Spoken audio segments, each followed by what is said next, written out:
tout ce qui est sur la terre, qui est humain, hein, a été en même fois même qui a été envoyé par Dieu. Non, Jésus que vous prétendez qu'il y a Dieu là, il dit Dieu l'a envoyé. Qu'est-ce que vous pensez de ça? Ce n'est même pas Jésus, même moi qui suis arrêté là-haut. Tu as envoyé.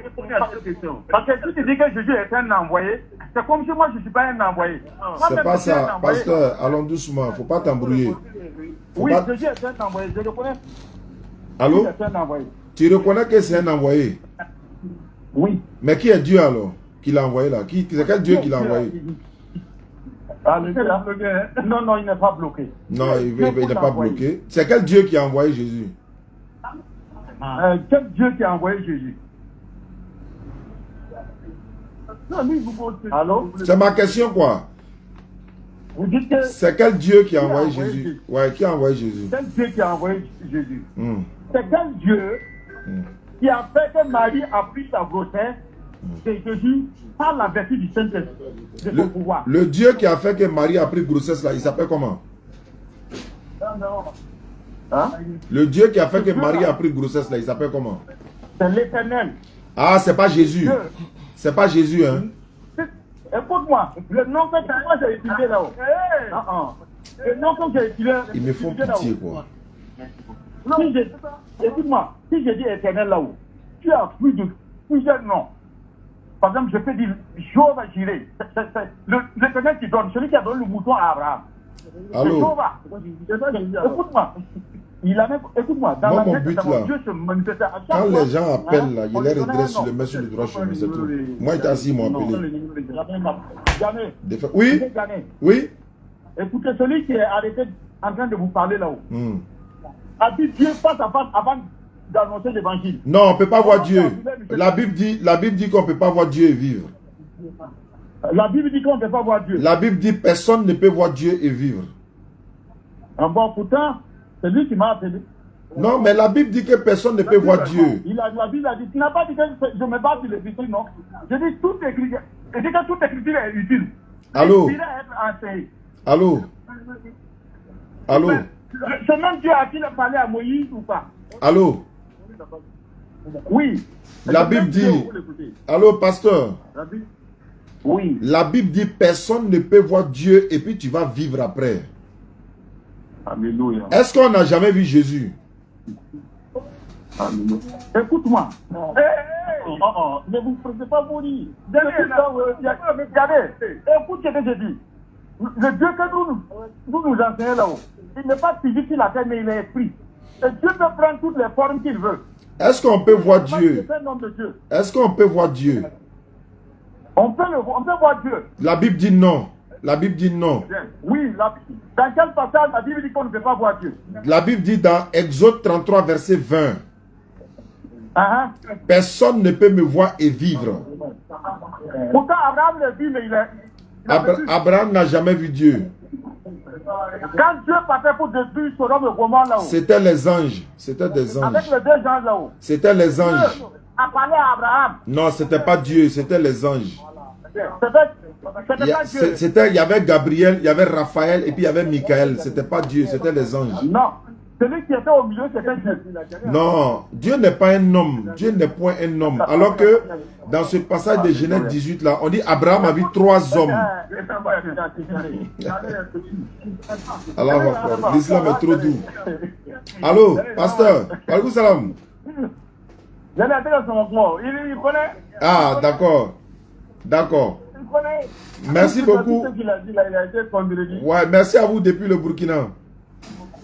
Non, non, je suis derrière, depuis. Donc, Inch'Allah. quand je venu parler de Samayel là. Oui. Moi, je lui dis, ah, non, on connaît Daniel, on va l'appeler. Oui. Donc, on a laissé un défi. Tout de suite, là, il a changé les paroles. Ah, voilà ça encore. Il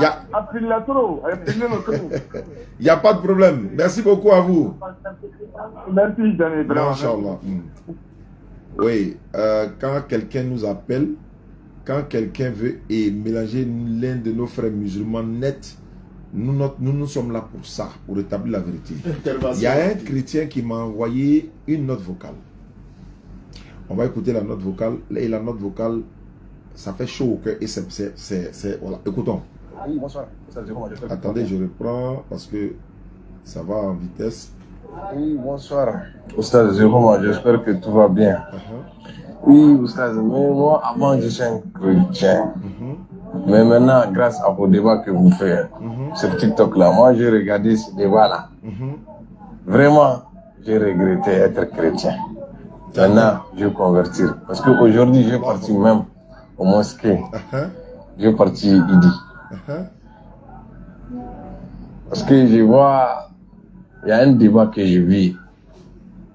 Même notre pasteur, je lui posais ces questions-là. Wallah, je vous jure, il a refusé de me répondre à ces questions-là. Je vais vous envoyer même le débat. Message comme ça, là, il y en a des tonnes ici. Il y a un qui a mis en commentaire quel est notre but. Voilà notre but qui est là. Notre but là. Écoute, il a répété, tu as à connaître notre but. Il n'a pas parlé, hein. C'est lui-même qui a parlé. Il répète et puis tu as à connaître notre but. Et puis il va appeler maintenant celui qui doit appeler. Oui, bonsoir. Oustaz Jérôme, j'espère que tout va bien. Oui, Oustaz, mais moi, avant, je suis un chrétien. Mais maintenant, grâce à vos débats que vous faites sur TikTok, là, moi, j'ai regardé ce débat-là. Oui. Vraiment, j'ai regretté être voilà chrétien. Notre but. Voilà notre but. Maintenant, je vais convertir. Parce qu'aujourd'hui, je suis parti même au mosquée. Je suis parti Idi. Sauver des âmes. Parce que je vois, il y a un débat que je vis. Oui. Même notre pasteur, je lui posais ces questions-là. Il ne peut pas répondre. Wallah, je vous jure, il a refusé de me répondre à ces questions-là. Wow. Je vais vous envoyer même le débat. Effectivement, il m'a envoyé la vidéo, mais il y a des mélodies en bas. Si je mets, ça peut nous... on peut parler de droits d'auteur et tout ça. Donc, on va voir tout ça ensemble. Allô? Pourquoi c'est coupé? Voilà. Donc, vous comprenez? Voilà notre but qui est là. Notre but, c'est d'ouvrir l'esprit des gens, montrer la vérité aux gens, ceux qui veulent savoir. Personne n'est obligé d'être ici. Personne n'est obligé d'accepter l'islam, ni le contraindre en religion. Voilà. Donc, c'est aussi simple que ça. Mais tu m'as appelé, pourquoi tu raccroches? Tu as appelé, alors ça, il ne faut pas raccrocher. Tu as appelé la dernière fois plus de 10 fois. Aïe. Non, on ne laisse pas.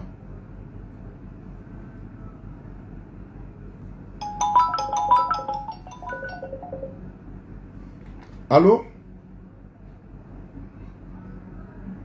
Allô? Allô? Oui, allô?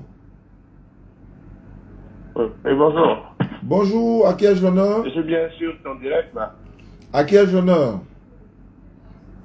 Je suis Franck Kwasi. Vous m'appelez d'où? D'Abidjan. Vous êtes musulman ou chrétien? Je suis disciple de Dieu, pas chrétien. Le mot chrétien n'est pas très adapté. Ça va se savoir alors. Quelle est votre préoccupation? Moi, en fait, j'apprécie ce que vous faites, sauf que je crois que tout bon musulman est à la recherche de la vérité et qu'aucune religion ne peut apporter la vérité. Et donc, je voudrais qu'on échange autour de la croyance réelle. D'accord. Vous dites que aucun musulman n'est à la recherche de la vérité. Le musulman a déjà la vérité. Aucun musulman n'est à la recherche de la vérité. Le musulman a déjà la vérité. Premier point. Deuxièmement, vous avez dit que aucune religion ne peut apporter le salut. Non, l'islam apporte le salut. En dehors de l'islam, aucune autre religion ne peut apporter le salut. Là, je rectifie les deux points là pour que je puisse vous écouter. Quelle est votre préoccupation? Bon, disons même ce que tu... Excuse-moi si je te tutoie. Non, il n'y a pas de problème. Il n'y a pas de problème. Mettons-nous sur un point. Tous les musulmans qui croient que le salut s'obtient par l'islam, quel est leur plus sur tous les chrétiens qui croient que le salut s'obtient par Jésus? Très bien, c'est simple. Parce que, en fait, tu t'appuies sur un livre par lequel tu dis que tu crois. Mais tu n'as aucune base sur qui a écrit le livre vraiment, puisque tu n'étais pas là quand le livre s'écrivait. Je peux répondre? En fait, tu crois, c'est ce qu'on appelle croire. Croire, en fait, c'est décider d'accepter quelque chose sans avoir de preuves réelles que ce qu'on accepte est vrai. Est-ce que je peux répondre? Oui, vas-y. Le fait de ne pas avoir de preuve qui a écrit, mais quand on lit le contenu du livre, automatiquement, le discernement que Dieu nous a donné là, on doit savoir automatiquement, celui-là, ça ne vient pas d'un être humain. La preuve en est, par exemple, le Coran parle des empreintes digitales. La science prouve ça aujourd'hui, alors que le Coran en a parlé il y a près de 1400 ans. Le Coran parle de l'embryologie. La science en a parlé, alors que le Coran avait déjà parlé de ça il y a 1400 ans. Le Coran parle de la composition, c'est-à-dire que l'homme a été fait de quoi? À base d'argile et d'une goutte de sperme après. Le Coran en parle, mais la science prouve ça aujourd'hui. Le Coran lance défi à l'humanité tout entière pour dire, lui ne contient aucune contradiction. Il n'y a aucun livre qui n'a pu relever ce défi-là pour dire, lui ne contient aucune contradiction. Voilà des preuves qui sont là.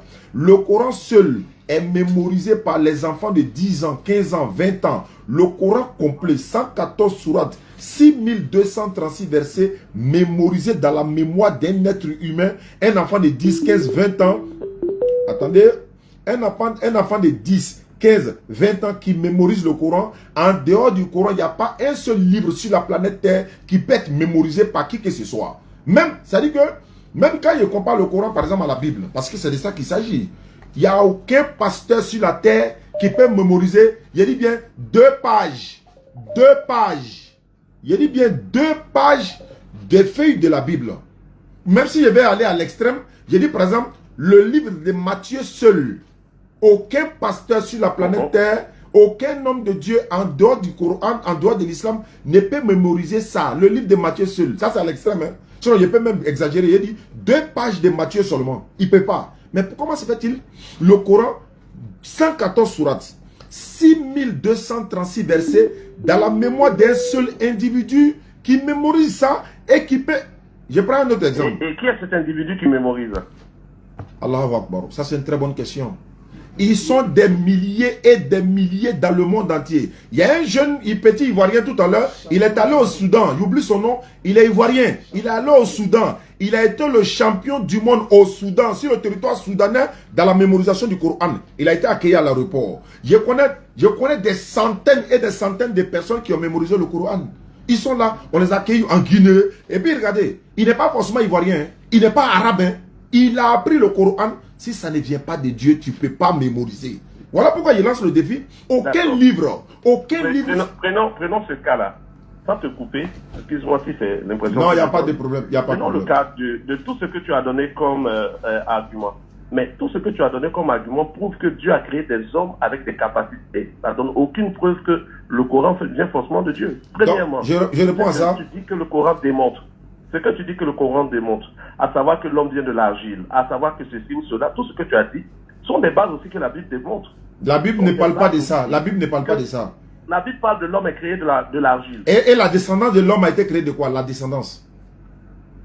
Mais c'est ce que je dis. La connaissance que le Coran donne est une connaissance qui vient des hommes. Non, je pose une question à la Bible. S'il vous plaît, je pose une question à la Bible. Oui.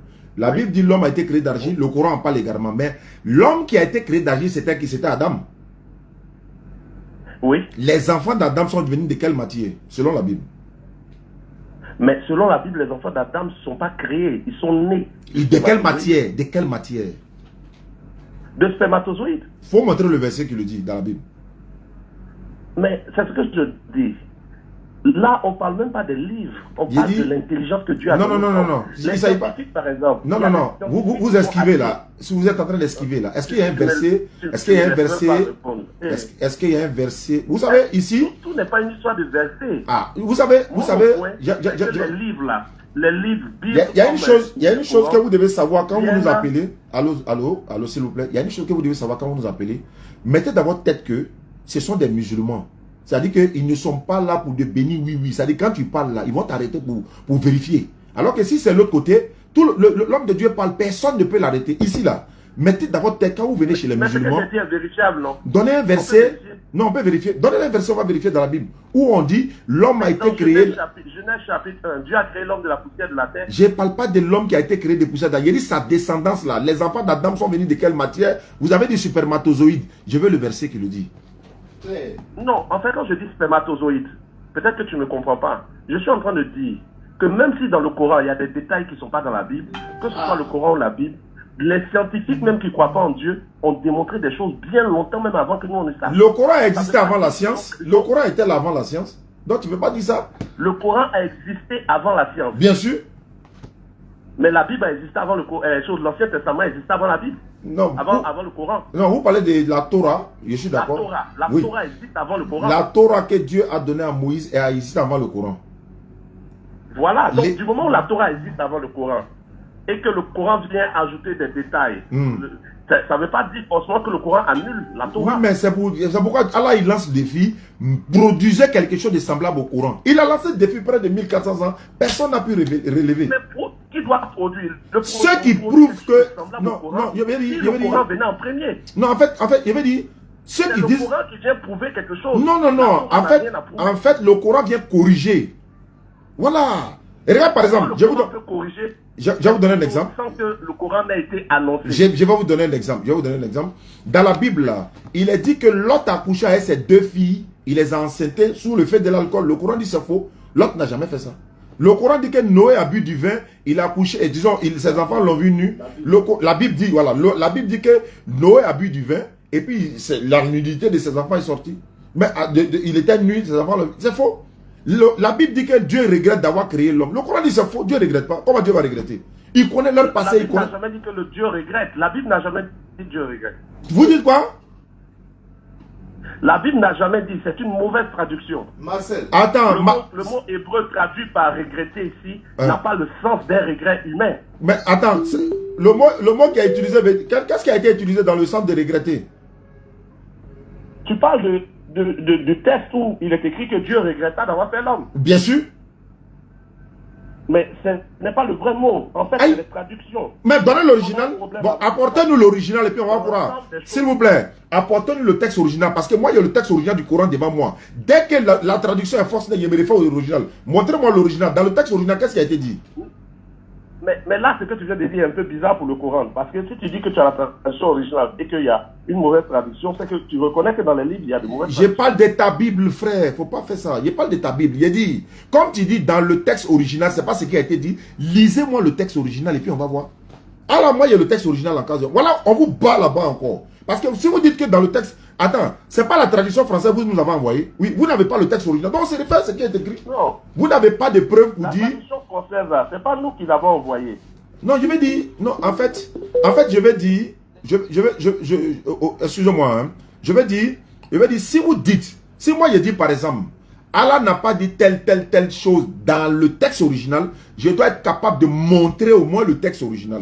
Si vous vous dites que non, dans le texte original, c'est pas regretté qui a été dit, montrez-moi le texte original, ou bien lisez le texte original pour que j'entende.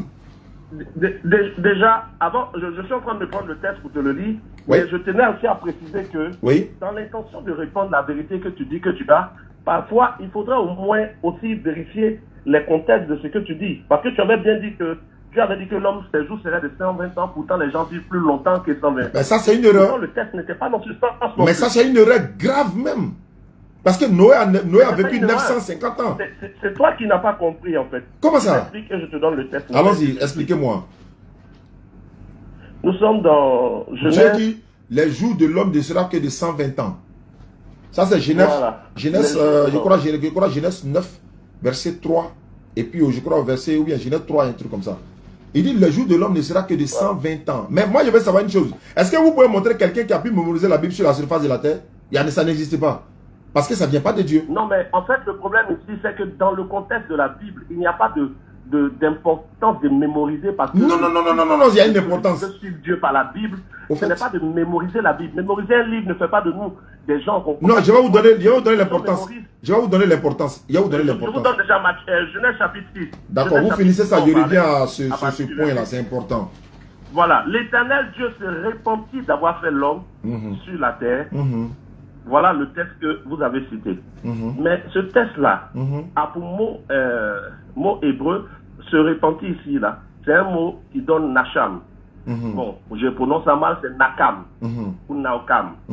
Je prononce ça mal. Mais dans la traduction, ceux qui ont traduit ça par se repentir. Ce qui est impossible pour Dieu. Parce que ce même mot signifie aussi être rempli de pitié et de compassion.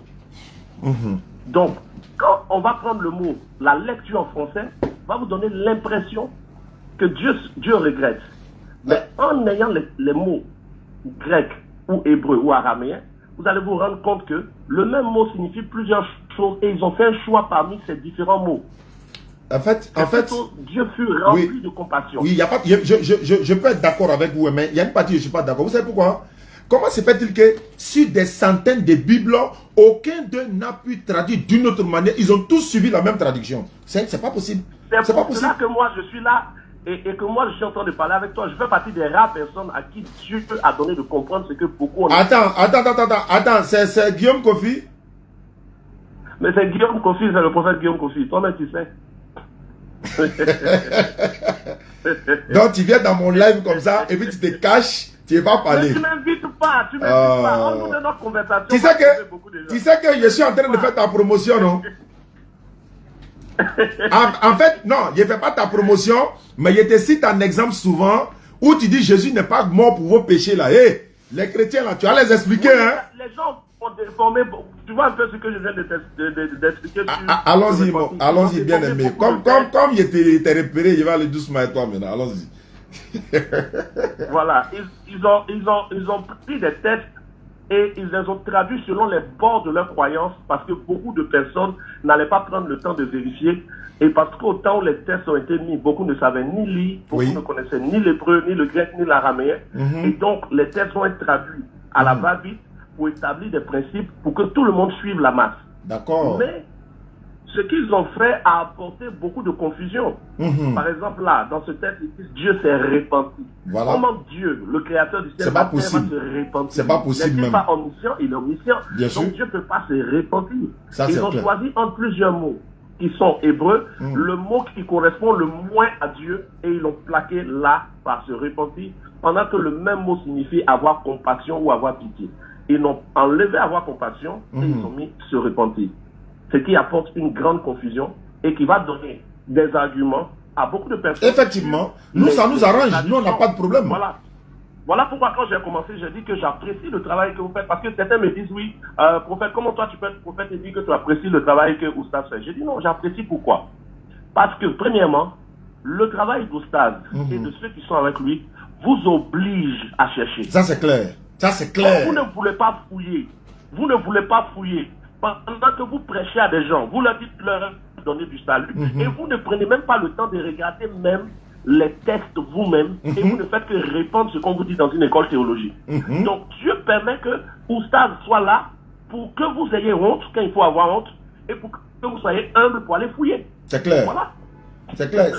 Et puis ta vidéo là, c'est un imam, c'est l'un de mes imams qui m'a envoyé la vidéo. Il a dit Oustaz, j'ai vu la vidéo d'un frère, il t'a envoyé la vidéo, il faut regarder. Je prends, je regarde, je dis non, ça c'est mon gars. Je regarde, mais attends, je vais savoir une chose. Honnêtement, j'ai cherché à l'occasion de te poser la question. Est-ce que tu n'as pas eu des menaces, des reproches, le fait que tu dises que Jésus n'est pas mort pour nos péchés, c'est pas vrai. Abel le juste, depuis le sang d'Abel le juste.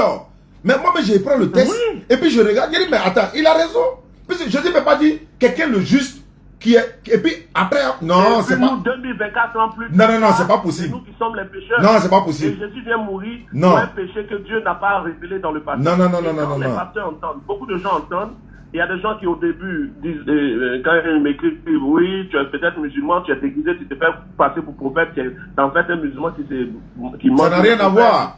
Ça n'a rien à voir. Je leur dis non. Ce n'est même pas un combat.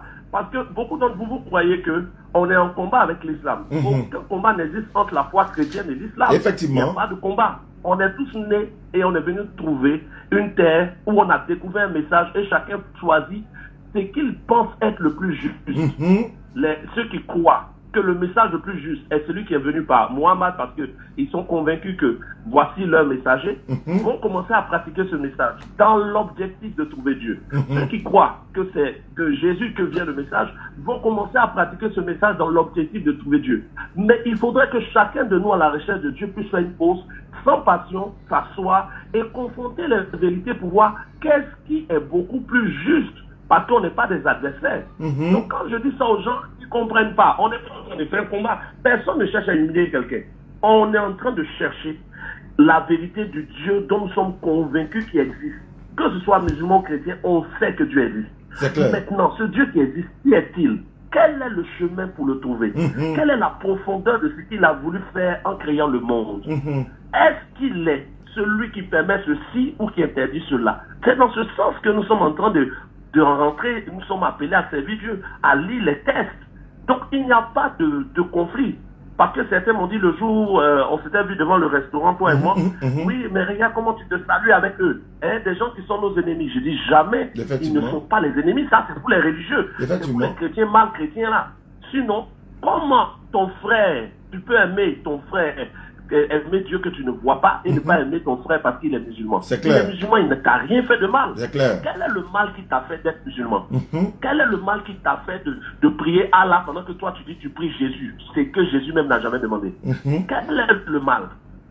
Donc beaucoup n'ont rien compris. Et beaucoup en veulent à des musulmans, beaucoup traitent les musulmans d'extrémistes, les musulmans de ceci. Non, il n'y a pas d'extrémistes quelque part à la recherche du salut, croyant le trouver par la vérité et demandant grâce à Dieu de trouver la vérité. Donc je suis passé un peu sur ton direct de saluer. Allez, j'espère qu'un jour on aura ce débat encore. Il n'y a pas de problème, mon frère Guillaume Kofi. Merci beaucoup. À bientôt. À bientôt. Oui, effectivement, sa vidéo fait beaucoup le tour actuellement. Je me suis posé la question, j'ai dit, mais attends, il est audacieux quand même. C'est vrai que nous, on ne croit pas que Jésus est mort pour nos péchés. Nous, on le dit tout chaque jour. Mais trouver ça chez un prophète, il dit les prophètes. Je ne crois pas que tu sois prophète. Hein. Pas ici, des prophètes là, c'est que tu es dans la lignée des Moïse et autres. Mais prophète voilà, toi-même, on va en parler. Donc, l'imam m'a envoyé la vidéo. Il dit, ah, oustaz, j'ai vu un pasteur là, il faut écouter sa vidéo. Vraiment, celui-là, il dit des choses, hein. Il dit, bon, il n'y a pas de souci. Mais il assume ce qu'il dit. Et ce qui est bien, il donne les preuves.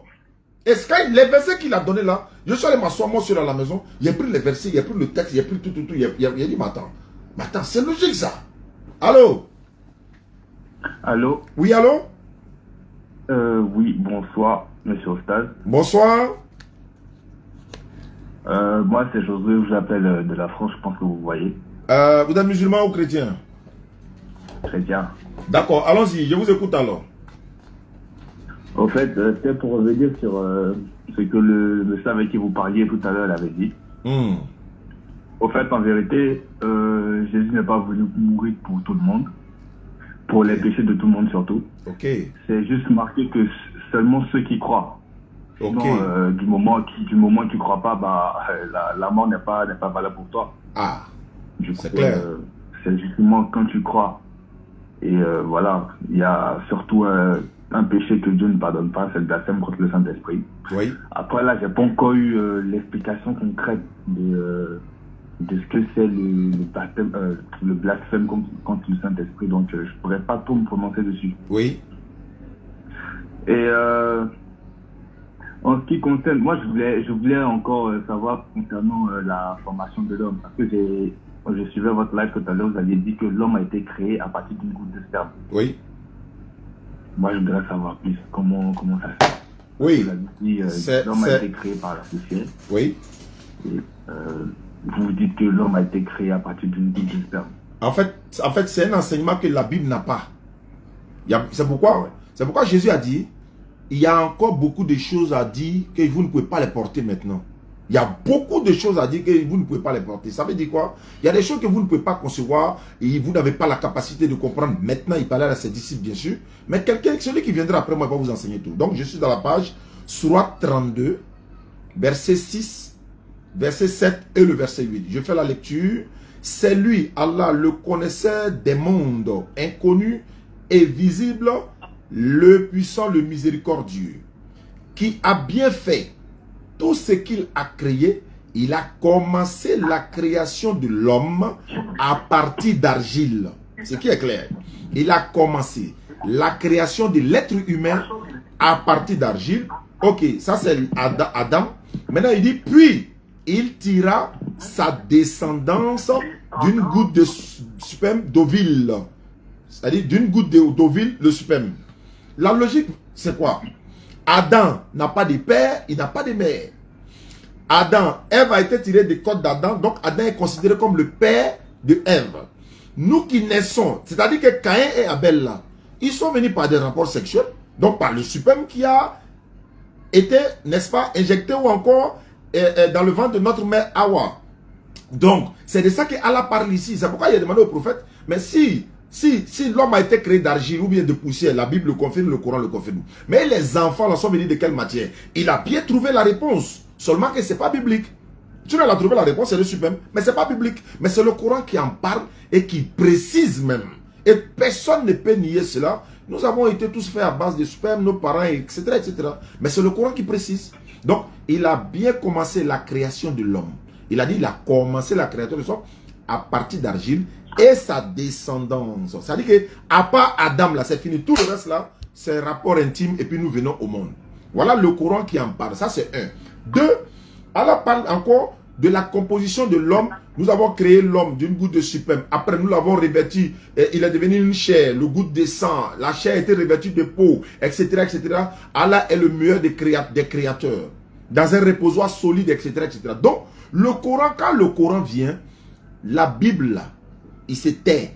L'évangile, la Torah, le psaume se taisent. C'est le Coran qui prend le dessus. Apocalypse chapitre 14, verset 6.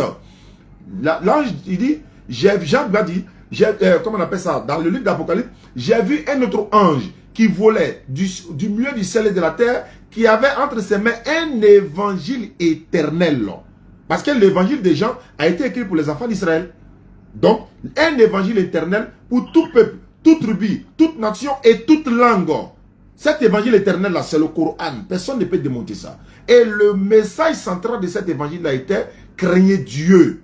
Ittaqullah. Craignez Dieu, car l'heure de son jugement est arrivée. Et vous devez maintenant adorer celui qui a fait le ciel et la terre et tout ce qui existe. Mais les gens ont laissé tout ça. Ils sont allés se conformer à Romains 1,25 et qui ont changé la loi de Dieu en mensonge et qui ont adoré et servi la créature au lieu d'adorer le véritable créateur qui est béni éternellement. Et c'est en cela que nous disons au prophète Guillaume Kofi, il n'est pas loin d'être musulman. Pourquoi? Parce qu'il est logique. Il est logique. Il est rationnel. On ne le supporte pas. Hein? Moi, je ne suis pas d'accord avec lui. On a un débat même qu'on est en train d'engager à lui. On va faire ça à jamais. Il m'a répondu dans une vidéo là. Il pense qu'il n'a pas vu. Il m'a dit que non, Jésus ne chantait pas. Donc, il me répond en parabole. Vous dites Jésus chantait. On va voir. On dit il chantait. Il, c'est plusieurs personnes. Il chantait un cantique nouveau. Il a dit, est-ce que Jésus chantait, dansait?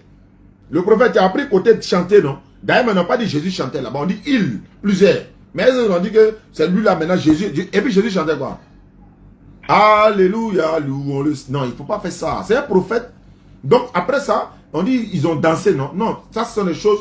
On va en parler avec le frère Guillaume Kofi. Donc bon, frère, voilà un peu. 150 verset 6 là, ça dit quoi? Le psaume quoi? 150 verset 6. Psaume 150 verset 6. C'est chez David, non? Ouais, ça c'est chez David. Il dit Jésus. Est-ce que c'est David qui est votre Dieu? C'est Jésus? Il n'y a pas de Jésus. Non, au fait, ce que vous confondez, c'est que vous pensez que Jésus a apporté le message de Dieu, alors qu'au fait, c'est pas ce qui est. Vous connaissez déjà la signification de l'évangile? Oui. Évangile veut dire quoi, selon vous? L'évangile? Ouais, ça veut dire quoi? Ça veut dire la bonne nouvelle. Cherchez la bonne définition. Qu'est-ce que ça veut dire? Dis-moi. Évangile signifie enseignement de Jésus. C'est pas vrai. Moi, il y a la Bible ici où ils ont mis des. Et puis, c'est pas moi, hein, c'est Bible là même qui donne traduction. Ah, frère. D'accord. Ah, frère. Faut pas faire ça. Bon, en fait, regarde par exemple. Non, je peux te le concéder. Hein, parce que pourquoi? Sur base de quoi je peux te le concéder? Il y a des traditions. Pourquoi? Jésus. On dit Jésus veut dire saucisson de grande consommation qu'on vend à Lyon. Après on dit Jésus veut dire papier. On dit il y a papier Jésus. Maintenant si moi je te demande Jésus veut dire quoi? Tu as dit par exemple Dieu sauve. Alors que dans la tradition que moi j'ai vu, on dit Jésus veut dire saucisson de grande consommation qu'on vend à Lyon. Et puis il y a des papiers, on appelle ça papier Jésus. Donnez-moi la définition du mot évangile dans la Bible. Moi je veux voir. C'est dans la note explicative de la Bible Tob. La Bible Tob. Mohamed! Tu me dis que évangile me dit bonne nouvelle, il faut demander à tout le monde. Tu as dit c'est pas ça. Attends, ta définition, tu as tiré ça où? Voilà, le truc là. Ça là. Ouais, ça là. Valise là. Ça là, voilà. Il y a Bible Top dedans, bleu là. faut regarder dans le glossaire là. Définition des mots là. Tu vas aller voir l'évangile là-bas, tu vas voir. Mon frère, tu es chrétien quoi? Attends. Ne quittez pas, hein, ne quittez pas. Attends, ne quitte pas. Allô? Allô? Oui, bonjour. C'est un cas de Jamais. Oui, à quel honneur? Allô? Oui, bonjour. Mettez le volume là. Oui, à quel honneur? Non, c'est pas ça. Ouais, c'est un Bip Tom. Voilà, c'est ça. Faut regarder dans le glossaire là. Il est parti quoi. Il est mis en attente, donc tu trouves ça rapidement. Oui, c'est Oustaz Diané. Allons-y. Voilà, en fait, on est avec un chrétien. Oui. Voilà, donc il a très nous fatigué ici, quoi. Vraiment, je me rappelle qu'il parle avec toi, quoi. D'accord, allons-y, je vous écoute alors. Voilà. Non,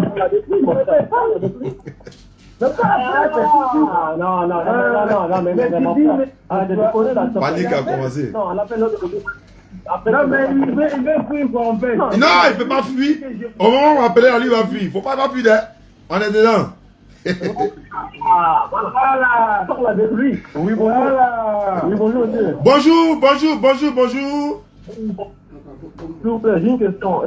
À quel âge est-ce que Mahomet a épousé Aïcha? Toi, tu as vu quel âge? Pourquoi tu demandes son âge? Toi, tu as vu quel âge? Moi, j'ai vu que d'après les hadiths authentiques, oui, il a épousé Aïcha quand elle avait 6 ans et il a consommé quand elle avait 9 ans. Est-ce que vous pouvez confirmer ça? C'est faux. Il n'a pas marié à 6 ans ni rien. Elle n'avait pas 6 ans. Elle avait plus de 17 ans même. Voilà. Elle avait au moins 17 ans. Non. Et est-ce que vous avez le hadith authentique? Est-ce que toi aussi tu as hadith authentique là? Oui, j'ai le hadith de Sahih Muslim et Sahih Bukhari. Non, c'est pas ça. Attends, c'est Bukhari là. Attends, Bukhari c'est un rapporteur d'hadith. Bukhari n'a jamais rapporté d'hadith. Lui, il allait récolter les hadiths. Qui a rapporté cet hadith là? Il s'appelle comment? Celui qui a rapporté, il s'appelle comment? Est-ce que vous croyez que réponds-moi d'abord. Bukhari là. Bukhari n'a pas rapport, il n'a pas écrit, il a récolté. Lui, il est celui-là qui a rassemblé les hadiths. Celui-là a dit, lui l'a rassemblé. Maintenant, quelle est la personne qui a dit que Aïcha radiallahu anha, elle avait 6 ans là? C'est la personne qui a dit ça, il s'appelle comment? C'est Aïcha elle-même qui a rendu témoignage. Faut montrer hadith là. Aïcha elle-même qui dit elle avait 6 ans. Toi, tu peux donner ton enfant de 6 ans en mariage, toi. Attendez, je lis le hadith authentique. Je te demande ça. Moi, je parle des transmetteurs là. Est-ce que toi, tu peux, je te demande maintenant, je vais t'amener dans la logique maintenant. Oui. Tu veux comprendre, non? Oui. Avant de répondre d'abord même là, je vais te poser une question. C'est ta conscience qui a te parlé. Est-ce que toi, tu peux donner ton enfant à 6 ans à un homme de 40 ans? Je te pose la question. Hein? Il avait 54 ans. Il dit, moi, il ne parle pas du prophète d'abord. Il dit, est-ce que toi, tu peux donner ta fille de 6 ans à un homme de 40 ans? Voilà ma question. Est-ce qu'on répond à une question par une question? Moi, je te pose question pour t'amener à comprendre. Et puis, on va y arriver, non? Tu penses que je fuis? Ça, là, on nous pose ça chaque jour. Ça nous effraie même pas. Adieu. Faut répondre, moi. Faut me répondre. Faut pas faire me blesser ici, là. Faut me répondre. Moi, je vais répondre à ma question. Non, répondre à la question d'abord. Non. Moi, il dit, elle n'avait pas 6 ans. Il y avait 10 ans entre elle et puis sa soeur. Aïcha avait été promise même déjà en mariage à quelqu'un d'autre avant d'épouser le prophète. Tu me dit quoi? Aïcha, elle a participé dans 2 batailles. Les batailles dont elle a participé, ou à Badr là. Tu n'as pas 15 ans, tu ne peux pas aller là-bas dans cette bataille-là. Tu vas me dire quoi? Ou vous pensez que toi, tu es doté de bonne moralité que le prophète, quoi? Allah, il dit, vous avez dans le messager d'Allah un excellent modèle à suivre. Je te pose la question maintenant. Est-ce que toi, tu peux donner ta fille à 6 ans à un mariage d'un homme de 40 ans? Réponds-moi. Il avait 54 ans. Frère, faut voir. Bon, prenons ça 54. D'ailleurs, même 60 ans. Tu peux donner ta fille à un homme de 60 ans, fille de 6 ans. Est-ce que tu peux le faire? Moi, j'ai dit non parce que je suis chrétien. Très bien. Toi, tu es... Donc, attends, maintenant, attends. Je t'ai posé quelque chose, tu as répondu. Donc, je continue maintenant dans mon élan. Donc, toi, tu es doté... Toi, tu ne peux pas faire ça, non? Toi, tu es doté de bonne moralité que notre prophète, quoi. Genre, toi, tu es conscient que lui, quoi. Toi, tu ne peux pas faire ça. Mais lui, il a 54 ans, lui, il peut faire ça. Lui qui est l'excellent modèle à suivre de l'humanité tout entière, lui, il peut faire ça. Ou vous pensez que c'est perversité qui est chez nous, quoi. Allô, attends, il est rentré dans ta Bible maintenant. Allô, frère. Tu vois, il n'a pas répondu. Allô, il vient. Ils sont en train de te répondre. Je t'ai dit que c'est faux. Tu me dis quoi? Je te donne les arguments maintenant. Et regarde, dans le Coran. Allô. Oui. Dans le Coran, Allah dit ne donnez pas les filles contre les gré. Ça veut dire quoi en français? Papa, j'ai posé une question simple. Faut me répondre. Il y a dit, n'avait pas 6 ans, tu me dis, tu as posé une question. Je te réponds. Allah dit de ne pas donner les enfants et les filles là, de ne pas les marier contre les gré. Est-ce qu'une fille qui a 6 ans, elle a un gré? Est-ce qu'une fille qui a 6 ans là, elle peut décider si je veux ou bien je ne veux pas? Je te pose la question. C'est une question d'intelligence. Une fille qui a 6 ans, a-t-il une décision à prendre lors d'un mariage, tu veux l'épouser? C'est le père qui donne sa fille en mariage. C'est pas ma question. Allah dit dans le Coran, ne mariez pas les filles contre leur gré. En français, ça veut dire quoi? Oui, c'est ça, contre leur gré. En français, là, ça veut dire quoi? Ne mariez pas les filles contre leur gré. En français, ça veut dire quoi? Hein? Si elles ne le veulent pas. Très bien. Est-ce qu'une fille de 6 ans a un choix? Elle peut choisir oui ou non? Est-ce qu'elle a 6 ans? Est-ce qu'elle peut choisir? Ma question est, à quel âge, d'après les hadiths authentiques de Sahih Bukhari, Sahih Muslim, Aïcha a été donnée au prophète? Elle n'avait pas 6 ans, elle n'avait pas 9 ans. En fait, il a répondu, mais tu ne veux pas entendre. Non, c'est écrit où? Non, montre-moi où c'est écrit ça. Je prends le Coran seul même pour te répondre. Le Coran seul pour te répondre. Dans la sourate 4, Allah dit, ne donnez pas les filles à marier contre leur gré. Ça veut tout dire. Aucun hadith ne peut contredire le Coran, mais le Coran peut jeter tous les hadiths. Tu as compris? Ça fait un. Donc ça veut dire qu'à 9 ans, Aïcha a accepté, elle a consenti à ce que le prophète puisse avoir des rapports avec elle. C'est ça? C'est ce que je t'ai dit, quoi. Comme tu es chrétien là, c'est à cause que tu réfléchis comme ça, quoi. Faut pas faire ça. Allô. Oui. Parce que moi, j'ai un hadith authentique. Attends ça. Bon, attends, c'est pas grave. Attends, il y a fait un truc simple. Regardez, hein, c'est ici là, c'est départagé. Allô. Comme tu dis, tu as l'authentique, il n'y a pas de problème. Il dit, il a te posé une question. Oui. Est-ce que toi, tu peux... Attends, il a te posé la question, il y a quoi? Doucement. On est là pour se comprendre, non? Oui. Est-ce que tu peux marier ta propre petite sœur, même père? Comment? Tu peux marier ta propre petite sœur, même père? Non. Pourquoi tu ne peux pas faire ça? Parce que Dieu me l'a interdit. Bon, pourquoi Abraham a marié sa propre petite sœur, même père? Vous ne parlez pas de ça dans la Bible. Parce qu'il n'a pas encore reçu la loi. Il n'a pas reçu quelle loi? On ne parle pas de loi ici. Dans la Bible, là, Abraham a marié sa propre petite soeur, même père. Ça veut, on appelle ça comment? C'est l'inceste ou bien c'est quoi? Oui. C'est ça qui dit que Dieu, comprenez bien, quand on parle de désobéissance ou de péché. Il n'y a pas fait de désobéissance ici. Quand tu maries ta propre petite soeur, on appelle ça comment? L'inceste. Ou bien c'est quoi? Faut me répondre, faut laisser faire des lois. La loi est venue par Moïse. Ça c'est ton problème. Ça c'est ton problème. Faut me répondre. Toi tu dis tu ne peux pas marier ta petite soeur. Pourquoi dans ta Bible là, Abraham a marié sa propre petite soeur? Vous ne parlez pas de ça. Parce que Dieu ne l'avait pas interdit à ce moment-là. Dieu n'a rien interdit à ce moment-là. Ça veut dire quoi? C'est faux. C'est mensonge. Il y a un enfant, on dit il était méchant seulement, Dieu l'a tué. Il y a un autre là, il a marié la femme de son grand frère, il n'a pas voulu avoir des enfants avec la femme de son grand frère, Dieu l'a tué. Tu me dis qu'il est loin. Faut me répondre. Quand tu maries ta propre petite soeur là, c'est l'inceste ou bien c'est pas l'inceste? Je t'ai pas demandé de détails. Dieu n'a donné à Abraham aucune loi. Ça c'est ton problème. Maintenant ça c'est ton problème. Marier sa petite soeur là, on appelle ça comment? Vous aimez rentrer de chez nous? Je répète encore, Dieu n'a donné aucune loi à Abraham par rapport à ça. Ça c'est pas mon problème. Tu as tourné là, tu as me répondre. Tu as tourné, tu as me répondre. Je répète. Lorsque Dieu a appelé Abraham, Abraham était déjà marié. Abraham était un idolâtre comme ses parents. C'est faux. Abraham adorait quelle idole? Faut montrer. Abraham adorait quelle idole? Faut montrer. Abraham adorait quelle idole?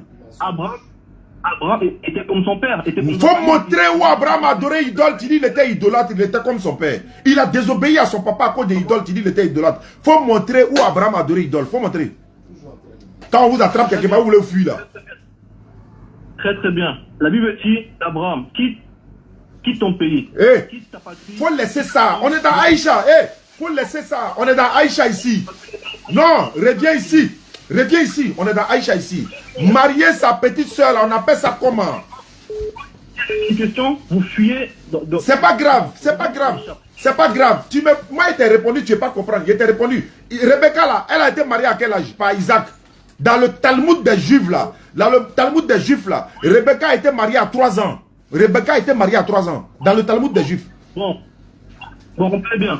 Dans la Bible, elle était mariée à quel âge dans la Bible? Parce que le Talmud, comprenez bien, a été écrit 500. Ça, c'est ton problème. Mais Hadith, là aussi, là. Hadith a été écrit près des centaines d'années après le Coran. Tu vas me dire quoi? C'est dans ça qu'on va rentrer quoi. Si c'est ça, Talmud a été écrit 500 ans après la Bible. Mais Hadith aussi a été écrit des centaines d'années après le prophète. Tu vas me dire quoi?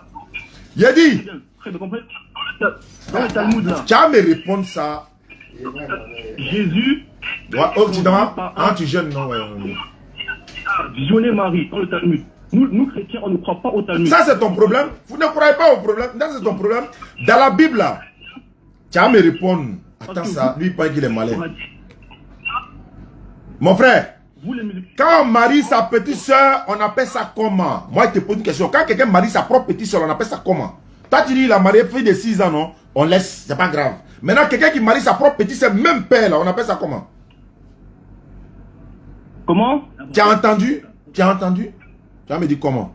On appelle ça jusqu'à ce que tu donnes un commandement. On appelle ça comment? Non, il faut m'épargner les détails là. Il dit quand quelqu'un marie sa propre petite sœur, même père, ça s'appelle comment en français? Un mariage. C'est faux. Sa propre petite sœur, même père? Oui. On appelle ça l'inceste. C'est-à-dire que tu comprends pas français. Tu es en France et puis tu comprends pas français quoi. C'est écrit où dans la Bible? C'est écrit où dans la Bible ça? On dit Abraham a marié sa petite sœur. Ça il dit que le mot inceste est écrit où dans la Bible? Mais pourquoi? Attends, marier sa petite soeur veut dire quoi? Est-ce que toi tu peux marier ta petite soeur? Toi tu n'as pas dit tout sur laquelle non? Donc toi tu es doté de bonne moralité qu'Abraham quoi. Toi tu es doté de bonne moralité qu'Abraham quoi. C'est pas le grand-père de ton Dieu Jésus? Abraham là. Abraham c'est pas grand-père de Jésus? C'est pas son ancêtre? Comprenez quelque chose. La loi est venue par Moïse. Quand cela vient dans vos livres pour dire non, le prophète a fait ça, il faut l'attacher dans... Moi, mais il y a bombe dans la Bible même que ça même. Il n'est pas donné pour choquer les gens. C'est à cause de ça. Faut arrêter, hein. Faut arrêter, hein. Vous sortir. Oui. Alors, il faut arrêter. Il y a Jacob là, son fils là, il a accouché avec sa femme, non? Dans la Bible là, il a accouché à la femme de son papa, non? Vous ne parlez pas de ça? Ou bien, tu vas parler de ça? Jamais. C'est Ruben. C'est pas Jacob, c'est Ruben. Bon, Ruben là, il a accouché à la femme de qui? À la femme de son père, Bilda. Donc, chez vous là, on couche avec la femme de son papa quoi? Dans votre Bible là, on couche avec la femme de son papa quoi? C'est pour ça que son père l'a retiré. Son papa n'a qu'à faire ce qu'il veut de lui. Il a dit dans ton livre là-haut, pourquoi on couche avec la femme de son papa? Pourquoi tu ne parles pas de ça? C'est Aïcha qui a 6 ans, tu as venu parler de ça. Tu as regretté pourquoi tu as parlé de ça. Mais comme ça en quoi, hein? Moi je suis là. D'accord. Vous ne pouvez pas vous la sortir. C'est pas grave. C'est pas grave. C'est pas grave. Je continue encore. Attends, je continue encore. Écoute-moi bien. Et cette partie-là, il faut bien écouter. Et puis il faut répondre. Hein. Jésus là. Attends. Matthieu 1:1 là. Tamar et Pérez là. Ils sont quittés où? J'ai pas compris. C'est quoi la question? Dans Matthieu 1, verset 1. Oui. Il y a 2 enfants là-bas, ils sont issus de l'adultérien. Ça, ils sont des enfants adultériens de Judas, le père Judas avec Tamar. Ah oui, effectivement. Ce sont les ancêtres de qui? Dans Matthieu 1:1, ce sont les ancêtres, ce sont les grands-parents de qui? De Jésus. Donc, ces grands-parents dans ce verset-là, ils sont quoi? Comment? Ils sont issus de quelle union? Dans la Bible, hein? Comprenez bien. Tamar a eu des enfants. Attendez, vous parlez de qui exactement? Parce qu'il y a plusieurs personnes. Dans la Bible, il y a plusieurs personnes qui ont commis des bêtises. Il y a Tamar qui était la belle-fille de Judas. C'est d'elle il parle. C'est d'elle je parle, c'est d'elle je parle. Elle a couché avec son propre beau-père, elle a eu 2 enfants de lui. Les 2 enfants là sont des enfants bâtards ou bien c'est des enfants légitimes? Des enfants légitimes. Il dit quoi? Des enfants légitimes. Comment Jacob a fait, comment Judas a fait pour coucher avec elle là? Qu'est-ce qu'il a fait? Il a prise pour qui? Quand il a prise là, c'est pour qui? Il a prise pour qui? Il a prise pour une prostituée. Très bien. Voilà. Donc quand tu prends quelqu'un pour une prostituée et puis tu as des enfants à elle, les enfants là sont légitimes quoi? Oui. Justement, cet acte, cet enfant bâtard a été compté comme étant de la prostitution. C'est pas non, c'est pas ce qu'il était demandé. Quand tu couches avec une prostituée et puis enfant sort là, les enfants là sont légitimes ou bien c'est des enfants bâtards? Ah non. C'est l'enfant de Judas. Je sais pas, est-ce que c'est ce qui était demandé? Quand quelqu'un couche avec une prostituée et puis il y a un enfant qui sort dans la prostitution là, les enfants qui sortent là, c'est des enfants bâtards ou bien c'est des enfants légitimes? Absolument pas. Un enfant bâtard, un enfant qui n'a pas de père. Donc, puisque Judas a reconnu que c'est son enfant... Mon frère, c'est pas ma question. Est-ce que l'enfant là, attends, est-ce qu'il a eu ça dans le mariage? Est-ce qu'il a eu les enfants là dans le mariage? Est-ce qu'il les a eu dans le mariage? Bâtard, ça signifie qu'il n'a pas de père. C'est pas, il a dit, est-ce qu'il a eu les enfants là dans le mariage? C'est ma question. Bâtard signifie qu'il n'y a pas de père. Je suis d'accord. Si bâtard signifie qu'il n'a pas de père, c'est pas grave. Maintenant, les enfants, quand ils gagnent enfants avec prostituée, on les appelle comment? On appelle ça un acte de péché. Donc, les enfants de la prostitution. Comment? Tu as entendu? Ce sont les enfants de la prostitution, non? Voilà. Ce sont les enfants adultériens, non? Ce sont les enfants adultériens, non? Non. Attends, ce ne sont pas des enfants qui sont issus d'union d'adultère, c'est pas ça? De la fornication? Non, pas du tout. Hey! Attends, Judas il a marié Tamar avant de coucher avec elle quoi? Non, comprenez bien, on appelle adultère lorsque tu couches avec la femme de ton prochain. Mon frère, français là, tu as conjugué jusqu'à demain matin. Quand tu t'en chez Chouin là, ça dit, écoute-moi, subhanallah, il dit c'est là, tu n'as plus venir.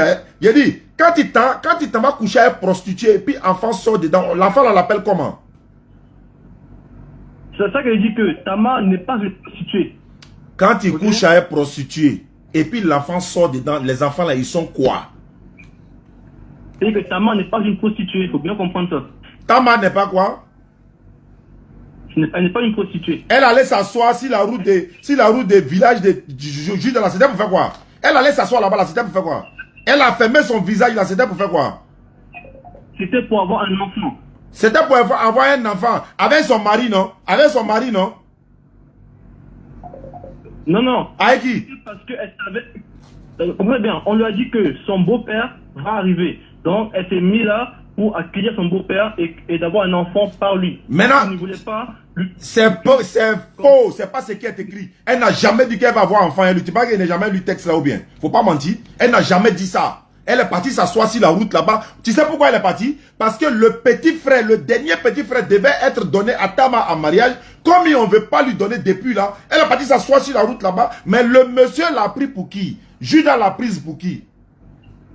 Elle l'a pris pour une prostituée. Donc si Judas l'a pris pour une prostituée, et puis il va aller à elle, donc il savait que c'était une prostituée, non? Judas savait ça, non?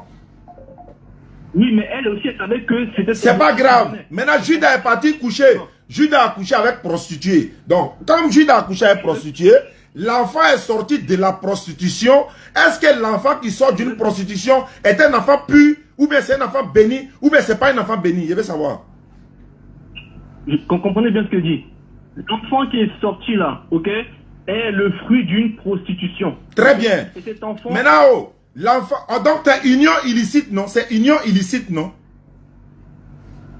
Il n'y a pas eu d'union là. Il y a eu sexe, rapport sexuel. Les rapports sexuels, on appelle ça comment? Quoi, il n'y a pas eu d'union. Union, on a dit quoi? Quand tu t'unis à une femme là, ouais, attends, tu es en France là, tu comprends pas français quoi? Il sait pas quoi? Quand il n'y a pas eu d'union. Quand on dit, il se sont... Il dit, la Bible dit dans Deutéronome 32, Deutéronome 23 verset 2 là, on dit, quelqu'un qui est issu d'une union illicite n'entrera pas dans le royaume de Dieu. Même sa 10e génération ne rentre pas. Tu es d'accord ou pas? Deutéronome combien? Deutéronome 32. Bon, 23. Attends, je vais vérifier. Il va te donner ça. Deutéronome 23 verset 2. Voilà. 23 combien? 23, 2. Deutéronome 23, verset 2. Deutéronome 23, verset 2. Folie. On dit, celui qui est issu d'une union illicite n'entrera point dans l'assemblée de l'Éternel.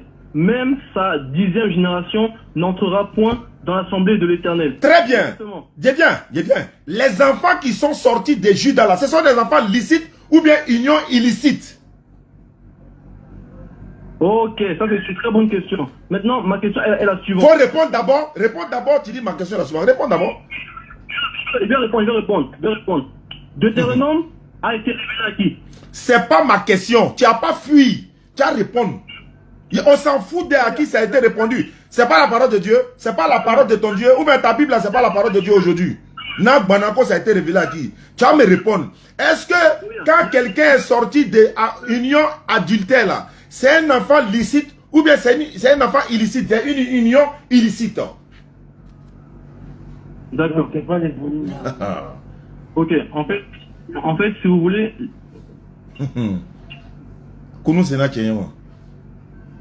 Il répond maintenant, il t'attend. Faut répondre. Oui, si vous voulez, la Bible dit clairement que avant... La Bible dit qu'avant la loi... faut me laisser tout ça là. Quand on couche à un prostitué là-haut, c'est union licite ou bien c'est union illicite? C'est la simple question, tu vas où? Avant la loi, le péché n'est pas imputé. La Bible est claire par rapport à ça. Donc c'est illicite? C'est illicite ou bien c'est licite? À l'époque où ils étaient... Même si tu veux, même au temps d'Adam, c'est pas mon problème. Union qu'ils ont fait Judas là, c'est licite ou bien c'est illicite? C'est licite. C'est faux. Pourquoi tu mens comme ça, vis-à-vis comme ça? Mon frère, faut avoir peur de Dieu. Faut avoir peur de Dieu, frère. Faut pas mentir vis-à-vis. On est en direct. Le monde entier t'écoute. Judas s'en va dans son champ, dans son campement. Sa belle-fille, ça va s'asseoir sur la route de Timna. On est Timna. Maintenant, il vient, Judas l'a prise pour une prostituée. Et il est parti dire, je vais coucher avec toi. Il pense que c'est prostituée. Donc, il est parti dire à la prostituée, il va coucher avec elle. Mais si Judas ne voulait pas faire, c'est-à-dire que sa femme était morte, non? Sa femme est morte depuis combien d'années? Il enjonce, non? Sa femme est morte depuis combien de temps? Donc, il voit une femme, elle est voilée. Attends, il te raconter l'histoire maintenant. Il voit une femme, elle est voilée sur la route de Timna. Il lui dit, il a couché avec toi. Elle dit, quelle garantie tu me donnes? Il dit, il y a t'envoyé troupeau de bœufs, chèvres, tout ça là, moutons, tout ça là. Elle dit, avant que ça vienne là-haut, quel gage tu me donnes? Il dit, tu veux quoi? Il dit, je veux ton cordon et ton bâton qui est dans ta main là, c'est ça que je veux. Mais s'il n'était pas allé pour coucher avec une prostituée de façon illicite là, est-ce qu'il allait lui donner? Il lui a donné, en sachant bien que c'est illicite, il lui a donné. Il a couché avec elle, non? Il est parti, elle a enlevé, voilà, elle est partie à la maison. Quand il a envoyé son ami à elle, le troupeau là, il est venu, il a demandé aux gens, il y avait une prostituée ici, non? Et là encore, le mot ressort encore. Judas savait, il était allé chez les prostituées et il dit que non, c'est pas illicite. C'est pas à chez nous tu as dit ça, c'est de l'autre côté là-bas, allez-y, dis ça là-bas. Il vient maintenant, on dit non, elle n'est pas là. On dit, quittez ici, il n'y a pas de prostituée ici. Hein. Bon, pour ne pas que la honte soit sur eux, il est parti dans Judas, tiens, moi je suis parti, les habitants de là-bas disent qu'il n'y a pas de prostituée là-bas. Judas dit, tiens, il faut laisser. Elle est partie, c'est pas grave. Il retourne dans la maison, quelques temps après, la fille tombe enceinte. Et puis lui, Judas dit, il n'a qu'à la brûler. Il regarde les choses comme ça. Comment? Donc ça veut dire qu'il sait que pour aller coucher à une prostituée là, c'est pas bon. Il sait que la fille là n'a pas de mari. Elle est tombée enceinte. Il sait que c'est pas bon. Mais pourquoi il dit de la brûler? Pourquoi il demande de la brûler? Parce que ce qu'elle a fait n'est pas bon. Maintenant elle dit quoi? Avant de me brûler là, ne me brûlez pas comme ça. Celui que c'est son bâton qui est là et son cordon là, c'est lui là qui est le père de mon enfant. Judas a attrapé sa tête et dit, yo, je suis mort. Maintenant, l'enfant qui est sorti de ça là-haut, c'est des enfants licites, d'une union licite ou illicite. Union licite. Au revoir.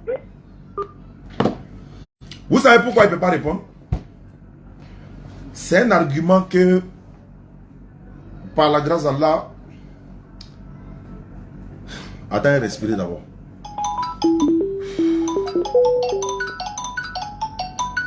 C'est un argument que par la grâce d'Allah, je n'utilise pas trop comme ça. Vous savez pourquoi? Parce que les enfants qui sont sortis de cette union illicite-là, les deux enfants-là, ils sont cités dans les ancêtres de Jésus dans Matthieu 1, verset 1. Est-ce que vous comprenez?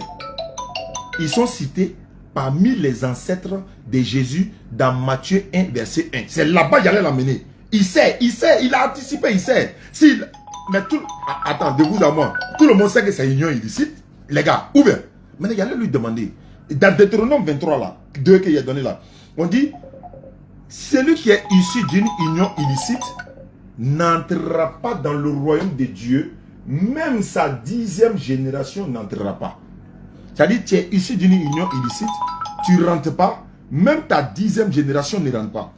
Oh, la 10e génération là, ça prend qui? Ça prend Jésus. Ça prend Jésus. Mais je ne voulais pas rentrer dans ça. Mais s'il a livré, il est revenu. Allô?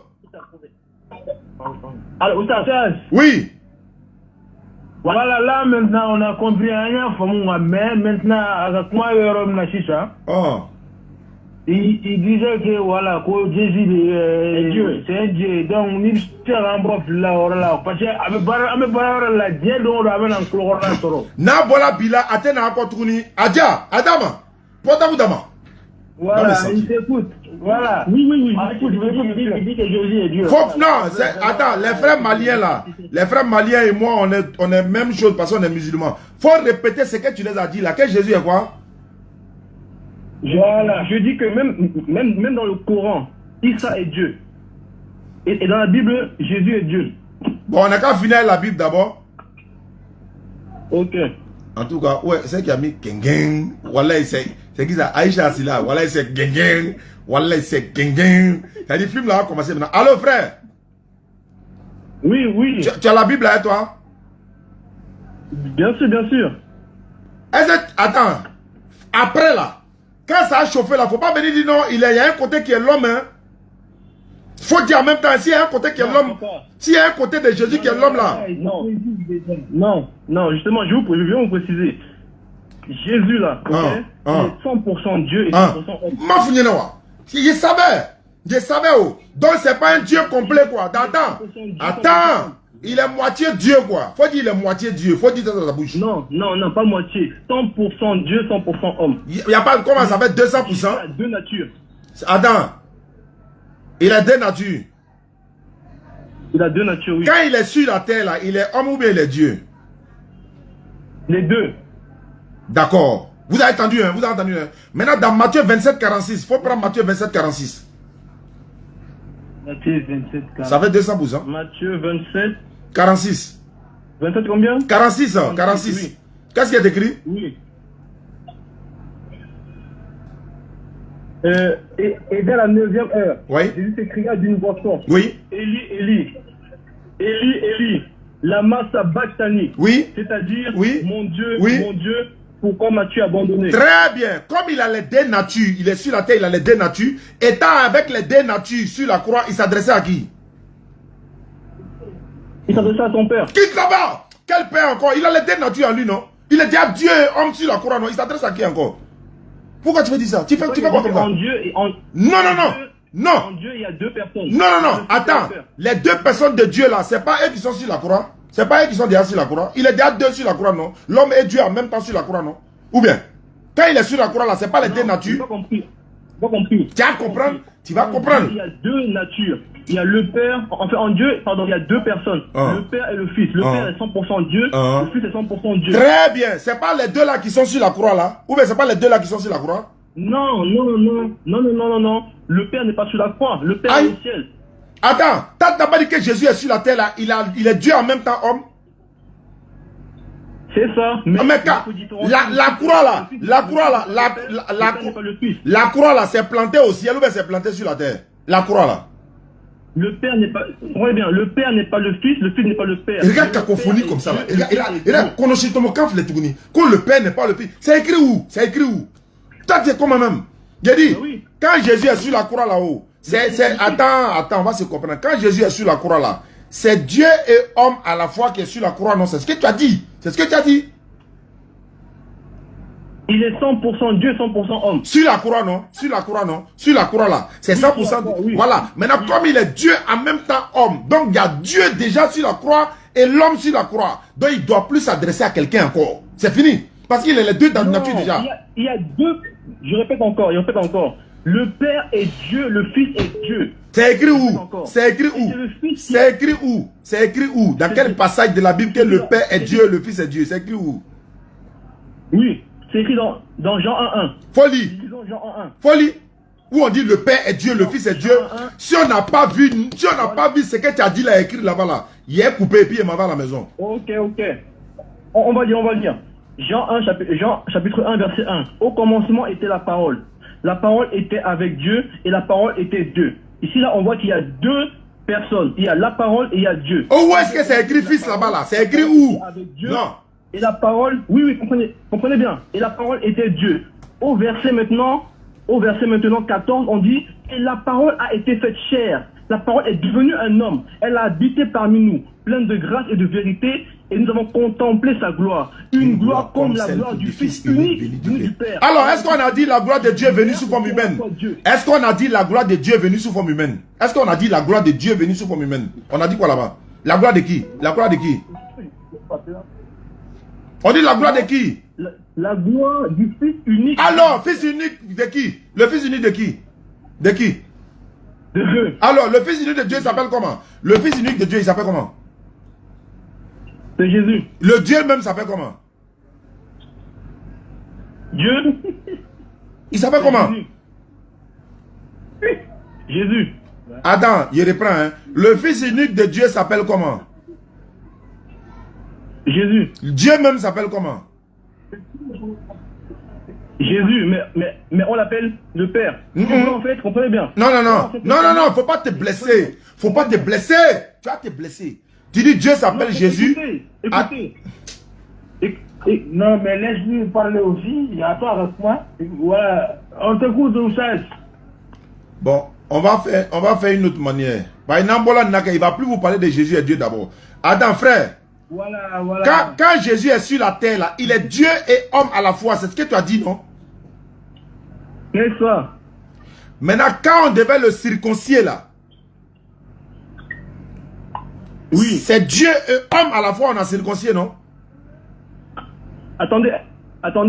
Est-ce que vous voulez qu'on finisse d'abord sur le mon Dieu, pourquoi tu as abandonné? On a fini. On a déjà fini là-bas. Moi, il m'avait prié. Okay, il a dit, je vous écoute. Quand on était là circoncier Jésus, là, c'est Dieu et Jésus, on a circoncié en même temps, ou bien c'est qui on a circoncié? Les deux sont ensemble. C'est Jésus. Non, ils sont pas. Attends, ils sont pas deux. Il n'a pas 100% homme, 100% Dieu, ou bien? J'ai pas compris. Bon, je répète, hein. Comme Jésus est 100% homme, 100% Dieu, là. Quand on était là le circoncier, là, c'est Dieu en même temps Jésus, on a circoncié, non? Oui, c'est Jésus, effectivement, c'est Jésus. Ah, et qui? Non, Jésus est qui? Jésus est qui? Jésus est un homme. Non. Jésus est Dieu. Ah, Jésus est un homme. Ah. Non. C'est bon. Pasteur Ménard, viens aider ton frère. Lui, il vient de confirmer que Jésus est un homme. Je répète, Jésus est 100% Dieu. Non, c'est bon. Tu dis Jésus est un homme, c'est bon, on a compris. Tu dis Jésus est un homme, c'est bien, c'est la vérité, c'est un homme. Il y a te montrer dans la Bible que Jésus c'est un homme. Mais il faut prendre Acte 2.22. Acte 2.22, s'il te plaît. J'ai pas douté que Jésus est un homme. Jésus est un homme, mais il est plus qu'un homme. C'est Dieu qui s'est fait homme. Bon, attends. La parole est devenue un homme. Allô? Tu dis Jésus est un homme. La parole qui est devenue un homme. Attends ça, attends. Tu dis Jésus est un homme. Est-ce que Dieu lui il est un homme? Non, c'est Dieu qui est devenu un homme, je vous dis ça. Dieu est devenu un homme. Oui, c'est ça. Maintenant, si Dieu est devenu un homme, ça qui n'est plus Dieu, il est un homme. C'est fini. Jamais, parce que les deux natures sont en lui. Merci beaucoup. Maintenant, quand on était là circoncier Jésus là, donc c'est Dieu et Jésus simultanément qu'on était là circoncier, non? Non, les deux natures ne sont pas mélangées, ils sont distincts en Jésus. Ils sont distincts en Jésus, les deux natures sont distinctes. Est-ce qu'on va s'en sortir? Ils ne sont pas mélangés comment? Tu n'as pas dit que les deux sont un? Tu n'as pas dit que les deux... Tu n'as pas dit qu'il est 100% Dieu, 100% homme? Oui, les deux natures sont en Jésus, mais ils ne sont pas mélangés. Ils sont distincts en lui. Donc, attends, parmi les deux là, il y a un qui est grand que l'autre, quoi. Non, il n'a pas compris. Il a dit, Jésus, là. entre Jésus et puis Dieu, qui est plus grand? Entre qui? Jésus et Dieu, là, qui est plus grand? Ça dépend de la position que vous voulez. Eh, mon frère, entre Jésus et puis Dieu, qui est plus grand? Quelle position? Faut me répondre. Quelle position vous voulez prendre? Position horizontale ou haut, verticale ou haut, mathématique ou haut, minuscule ou haut. Entre Jésus et puis Dieu, là, qui est plus grand? Sur la terre, le Père est plus grand que lui. C'est pour ça qu'il a dit, il faut qu'il s'en aille. Il faut qu'il retourne là où il était. Bon, attends. D'accord. Tu dis sur la terre, le Père est plus grand que lui. Et au ciel, qui est plus grand? Au ciel, là. Comment? Au ciel, qui est plus grand? Au ciel, il n'y a pas de plus grand ou de plus petit. Dieu c'est Jésus, Jésus c'est Dieu. Attends, hein. Au ciel, là, qui est sur le trône? Qui est sur le trône? Au ciel, là, qui est sur le trône? Au ciel, il y a deux personnes sur le trône. Il y a l'agneau et il y a Dieu. Sur le trône? Oui, sur le même trône, il y a le Fils et le Père sur le même trône. Bon, faut prendre Luc 2. Faut prendre Luc 22, 68. Il était KO là-bas, puis il m'a prié. C'est mon dernier verset. Hein. Moi, c'est pas votre maladie là. Il n'y a pas de médicament pour votre maladie là. J'ai dit, ça là, c'est une maladie, non, on ne peut pas soigner. Après, on va aller dans Apocalypse. Non, moi, il m'a prié. C'est Luc combien? Luc 2. Luc combien? Non, Luc 22. Luc 22, verset 68. Oui. Verset 68. Ah, mais pourquoi est-ce que vous fuyez? Après, on prend Apocalypse, je vous montre. Faut lire. Moi, il m'a prié. Et, ok, je lis. Et si je vous interroge, attends, Jésus leur répondit, si je vous le dis, vous ne le croirez pas. Et si je vous interroge, vous ne répondrez pas. Désormais, le Fils de l'homme sera assis à la droite de la puissance de Dieu. C'est qui sera à la droite là? C'est qui? Comment? Le Fils de l'homme. C'est qui? Qui est le Fils de l'homme là? C'est Jésus. Il sera où? Il sera assis où? Assis à la droite. Non. Il sera sur le trône. Non. Il sera sur le trône. Comment tu dis à la droite encore? Il sera sur le trône. Ça veut dire qu'il non, ici, on ne parle pas de trône ici. On dit quoi? On parle de trône ici. Non, il sera assis à la droite de qui? À la droite de qui? À la droite de qui? De la puissance de Dieu. C'est-à-dire qu'il aura l'autorité suprême. Maintenant, attends, hein. Jésus est déjà Dieu, non? Mais il sera assis à la droite. Attends. Jésus est déjà Dieu. Il sera assis à la droite de qui? Il est déjà Dieu, hein. Faut pas. Fais attention, hein. C'est une question. Doucement. C'est une question piège. C'est une question piège. Faut faire doucement. C'est une question piège. Jésus est déjà Dieu. Il sera assis à la droite de qui encore? C'est une question piège. À la droite de la puissance de Dieu. C'est-à-dire qu'il aura l'autorité suprême. Donc il est l'autorité ultime. Il sera à droite de qui? Il sera à la droite de qui? De qui? À la droite de la puissance de Dieu. On parle ici de puissance. Ça veut dire qu'il aura l'autorité suprême. Donc il sera à la droite de la puissance de Dieu. Oui. Mais en même temps, il est Dieu. Oui, c'est ça. C'est ça. Nima boyake, nkungolo benati. Il m'a prié. Il ferme mon téléphone. Parce que si elle laisse, ça va sonner.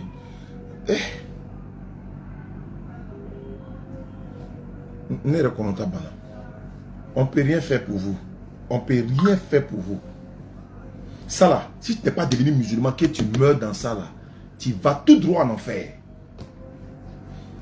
Pour me contacter, c'est le 07 47 32 04 55. 07 47 32 04 55. Ceux qui veulent participer pour la construction du centre islamique, vous êtes priés de participer sur le numéro que je viens de donner. C'est WhatsApp, c'est Wave, c'est Orange Money également. 07 47 32 04 55. 07 47 32 04 55. Comme il est l'heure de prier, je vais couper. Et puis bon, on va se retrouver demain. Sinon, on allait courir jusqu'à 22h. Mais Inch'Allah, on se retrouve dans une prochaine émission. 07 47 32 04 55. On peut vous envoyer le lien de l'Echi, de la cagnotte et tout ça pour que vous puissiez participer pour le centre islamique DDR. Merci à ceux qui nous suivent à travers le monde. Amadou Kiki, merci beaucoup. Aglassa Lambert, Dei Kaba. Tous ceux qui nous suivent à travers le monde. Salam alaikum wa rahmatullah. On s'en va à la salat. La salat, c'est la priorité.